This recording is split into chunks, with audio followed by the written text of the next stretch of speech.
Hey loves, welcome to my channel. Today I wanted to talk about something a little bit more personal. I wanted to talk about my journey with spirituality and Buddhism. Okay, so I was raised Buddhist. My great grandma is Japanese, and I was raised by my mom's side of the family. So I always learned about the law of cause and effect, right? The idea that good karma attracts good outcomes and bad karma attracts bad outcomes, right? So when I was like 2 or 3 and I lived with my grandparents, my grandmother took me to church, and I did go to Sunday school for a little bit. I have vague memories of church as a child, but I never became Christian. We kind of continued with Buddhism. And so now I think as I identify as more spiritual, the Buddhism I practice is called Nichiren Buddhism, and we don't pray to an external God. We believe that everything you need is already within you. But the last year or so, maybe year and a half, I've come to believe in a higher power. Whether you call it God or Allah, the divine, the universe, Christ, that belief is up to you. But I do believe that there is a God and a higher power, no doubt about that, just from my own personal experiences. That maybe I'll get into in a little bit more later in the video. Notice a lot of people will become uncomfortable when I say that I believe in both Buddhism and God, whether that be in Buddhist spaces when I bring up God, or whether that be in Christian spaces when I bring up Buddhism. A lot of people don't like that I'm not only choosing one and stuck on one way and practice one. I actually learned there's a word for believing in two different religions. It's Syncretism. Syncretism. So syncretism is the blending of different spiritual or religious traditions, and it's encouraging our Black ancestors, as that's something that they did during slavery. They were forced to adopt Christianity, but many embedded African spirituality into it secretly, keeping their traditions alive under the surface. So my spiritual path looks different from others, and that's okay. I'm honoring my roots, my reality, and what brings me peace. Okay, so I wanted to get into some misconceptions about Buddhism and some things that people don't realize. There are many different types of Buddhism. So when I say I practice Nichiren Buddhism, it comes from Japan. And what's unique about it is that there's no priests. A lot of Buddhism, you have to go to a temple and they believe that you can gain enlightenment, or you have to pray with the support of a priest. Mine, that I practice Nichiren Buddhism, there is no middleman. We believe everything you have is within you. We chant to a scroll called the Gohonzon, which sits in a butsudan, which is something that holds the Gohonzon. It's not an altar. And we chant Nam-Myoho-Renge-Kyo. And we believe that you chant for the things that you want, and you basically put action behind your prayer. You're not just chanting, wishing, hoping, thinking it's magic, that things will just automatically work out. We're supposed to pray in the morning and the evening and do something called daimoku, which is chanting Nam-Myoho-Renge-Kyo repeatedly. I think a lot of people, especially Black people, have heard of Nam-Myoho-Renge-Kyo if you've seen the Tina Turner movie, but it goes deeper than that, right? So Buddhism was founded almost 3,000 years ago by Shakyamuni, also known as Siddhartha, in India. So he was a prince who basically left his castle. I actually heard the story of a lot of people in India will go to astrologers for their child's birth chart before they're born or when they're first born, to kind of see what their destiny and their fate is. And his parents were told that he was going to change the world and be a great leader and leave them behind. And so they kept him confined to this castle the whole time because they didn't want him to leave. And so one day he leaves the castle and he encounters the four sufferings: birth, aging, sickness, and death. And so then he was like, I can't go back to the castle and live like this when there's all this going on that he didn't even know until he escaped, right? And so he wanted to find a way to make people happy and bring meaning in their lives and help people who are struggling.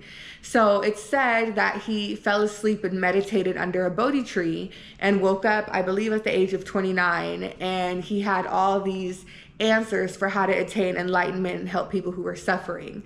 So he wrote the Lotus Sutra, different chapters in a book called the Lotus Sutra.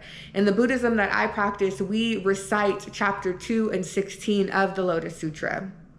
And that's a part of our doing our morning and evening gongyo, which is prayer. So it's said that he had to slowly introduce people to a new way of being and a form of enlightenment, because if he shared what he had already gotten when he meditated, people would reject it. It'd be too radical. So through the chapters, he slowly kind of comes with the, I guess, utmost way of how to achieve enlightenment. And basically the goal of Buddhism is to become happy. It's world peace, but we know that world peace starts with yourself. If you're not happy, you can't, you know, we affect other people with our energy. If you're not happy, you can't help others become happy. It has to start with you.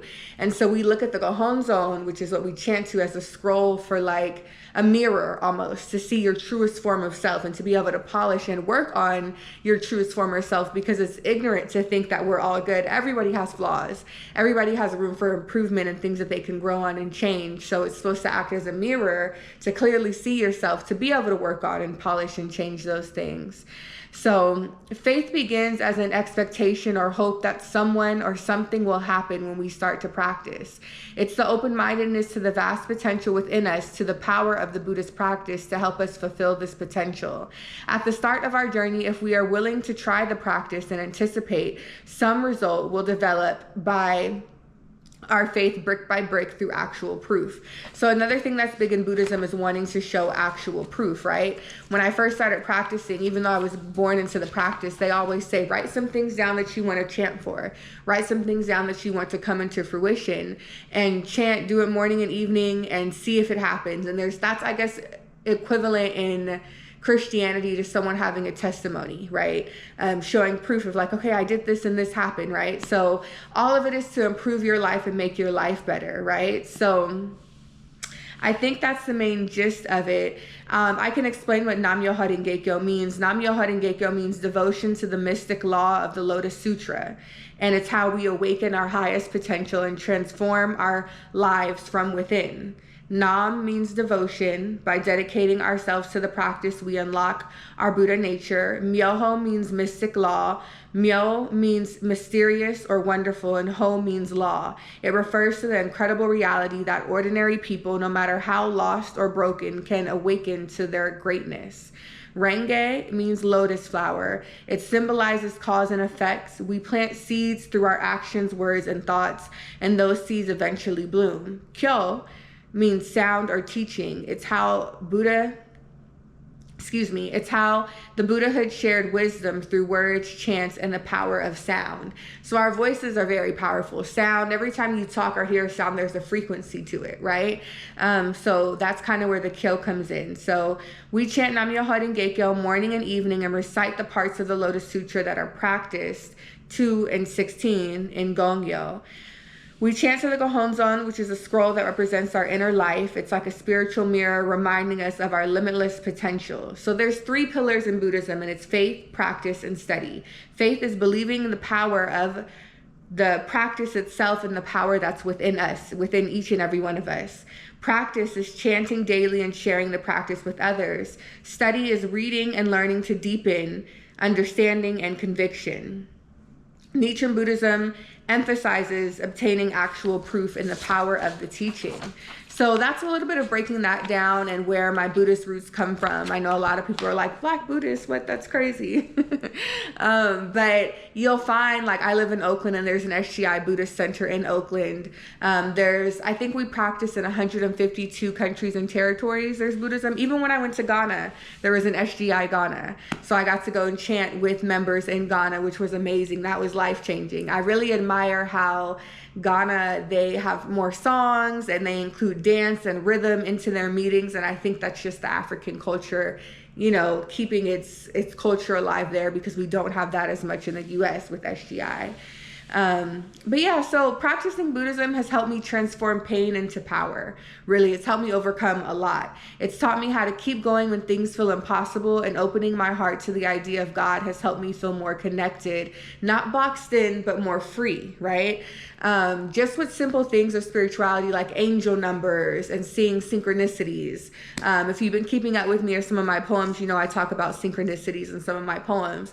Life can be magical if you let it be. And I don't believe in coincidences. I think sometimes things happen and it's like, wow, that was the universe, or that was God, or that was supposed to happen the way that it happened. So I think it can all be very empowering as well too. So another part of the SGI Buddhism is Kosum Rufu. So Kosum Rufu means world peace. And that's what Buddhism is truly fighting for, a peaceful world starting with each individual. We also have a silent prayer in the book that after we finish doing Gongyo, at the very end of our Gongyo, we wrap up with the words from the prayer book, the Liturgy of the Soka Gakkai International, also known as the Gongyo book. And Soka Gakkai means value creating society. This is a line that we close all of our prayers with. I pray for peace throughout the world and the happiness of all living beings.